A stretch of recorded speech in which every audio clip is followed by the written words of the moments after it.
Freeman, Brian Wilson, Mary Catherine Ham, today's newsmakers, and you, the Morning Majority. 105.9 FM, AM 630. WMAL. It's 7:07 on the Morning Majority. Michael Steele's here as my co-host. The Bryans are off and about their Christmas vacations. And we've got Jon Ward from the Huffington Post on the phone with us. And I do believe he is preparing for his TSA pat-down. So we'll talk to him as long as we can. How's it going, Jon? Hey, how's it going? Yes, I am indeed very close to my pat-down. It's okay. If it gets aggressive, please put the phone down. Yes, don't cause an incident again, Jon. So okay? Are you on the way to Iowa right now? I am. I got stuck in Atlanta overnight, missed a connecting flight, so I'm out there. I should make it to Romney's second event of the day in eastern Iowa, around near Davenport. Very nice. Yeah. Now, conventional wisdom is sort of reforming to say today, I've noticed, that perhaps Romney is, in reality, the front runner in Iowa. Well, he's the new anyone but Mitt guy at this point. Mitt Romney is the new Romney's the new anyone but Mitt. Yeah. What do you think of that idea? Is he positioned to actually pull off a win here? Yeah, and if he doesn't finish first, if he has a strong second-place showing, I think that's a win also. It's remarkable how things have worked out because, I'd say 2 weeks ago, 3 weeks ago, we thought Gingrich might actually be a real threat to him. And, he's come undone. And as quickly as Ron Paul could replace him, Ron Paul is now under major, not that I think a lot of people think that Ron Paul is a serious long-term threat, but he's sort of in the ahead in the polls. And all of a sudden, these newsletters have come out. And so everybody but Romney has come under major fire. He's very well positioned going into Iowa. If he finishes third, that'll be something of a problem. If he finishes fourth or worse, that would be really bad and would raise questions about him. But he looks very well positioned to do first or second. Well, now the Gingrich campaign has gotten a little negative on the stump. He vowed not to go negative at all, but the campaign actually noted when Romney spoke of a VAT the other day, putting a VAT in place of our current tax system, that he was dealing in European socialist ideas. What do you think of the tone out there? Yeah, Gingrich you see Gingrich and Rick Santorum going after Ron Paul. I think they see that as an opportunity to draw down his level of support and hopefully benefit from it, because they want their number to go up.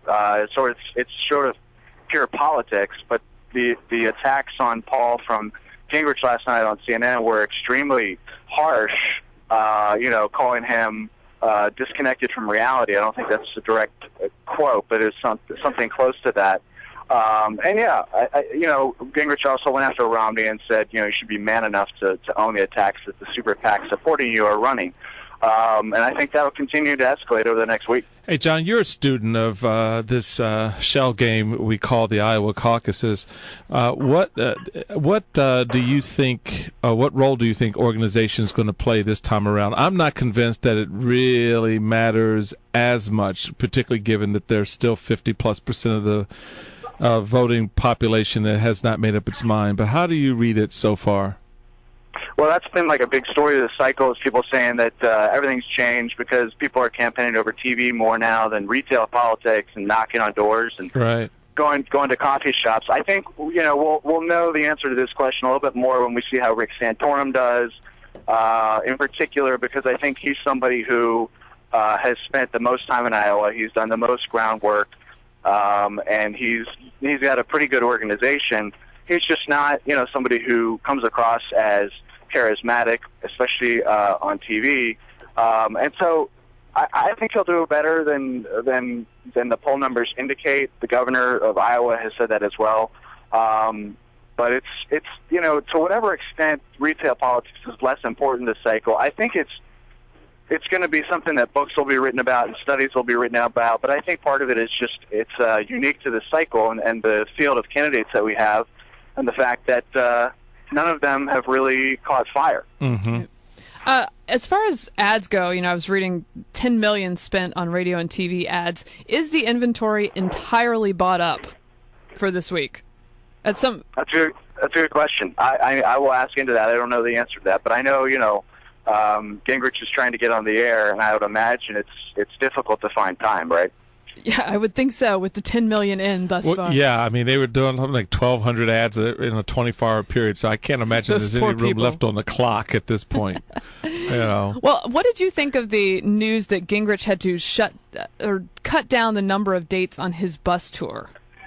I was at the event where he initially announced that he was going to go to 44 cities, and as soon as I started asking people in Iowa about that, they were pretty skeptical that he would even be able to do that. I think Perry's doing a 44-city tour, but he started before Christmas. Right. Bachmann is doing a 99-county tour, which is just almost verging on insane. She did 13 stops in one day. And, the funny thing about Bachmann is that she would walk into a coffee shop or something, get to the back of the room, shake hands on her way, and then her husband, Marcus, would basically get behind her and start pushing her out the door. Right. So that she could make it to the next stop. She was in these places for 10, 15 minutes at the most. So I think it's just another indication of Gingrich's sort of by the seat of the pants approach to the campaign. And I think Romney landed a pretty good one on him yesterday when he compared him to Lucille Ball in the Chocolate Factory. I went back and watched that clip last night. It was pretty funny. We heard that earlier, and when I read about it, I had to say, wow, what a Romney reference, because it's so old. But it actually did come off sort of funny. Yeah, it's both. That's right. It is, and I think it really speaks to for some folks out there. Romney's kind of getting in that mood to hit back a little bit, and they want to see that if they're going to quote settle on this guy for the nomination, he's got to show he's got the moxie to take on some of his own, which will tell people he's ready to take on Obama. There's a lot of it's going to get much more hairy for him, in a general election than anything he's seen so far. There's a lot of discussion about if Ron Paul were to pull off the win in Iowa, what it means and how the GOP reacts. What do you think? I don't think you can predict it. I think it'll be volatile, and I think it'll be somewhat angry on both sides, because I think the GOP will do everything they can to minimize it, and I think the Ron Paul constituency will react with a fury to that. I think in the long run, I'm not sure how much it affects the nomination so far. I think it may affect Iowa because of the backlash would probably be pretty severe. Yeah. But, Paul is going to be around for a while. He's organized in many, many states beyond even the forced January contests. And so if he wins Iowa, who knows what it could do for that. I think at the end of the day, it's a matter of how does his performance play into his thinking about a third-party role, or a third-party run, or an independent run, and how much leverage does it give him if he stays in the GOP at the convention? Mm-hmm. All right. Well, thanks, Jon Ward of the Huffington Post. Read him there. Great reporter. I'm hiding behind a pillar, so I don't have to get stuck. There you go. Now I'm going to go into the pat down area. All right. Well, have a safe trip, buddy. Have a good pat down.